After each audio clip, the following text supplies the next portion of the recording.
El primer cap de setmana del mes de juny, l'Escola de Teatre del Centre va fer el festival de final de curs.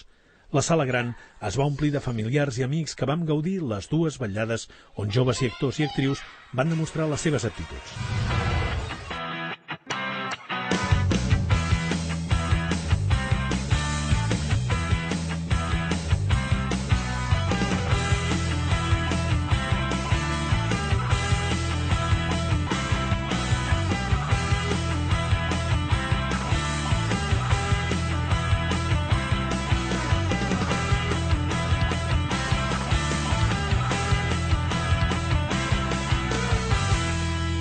El dissabte al vespre, els joves de l'ETC van presentar les obres A la llum d'una lluerna i Criatures.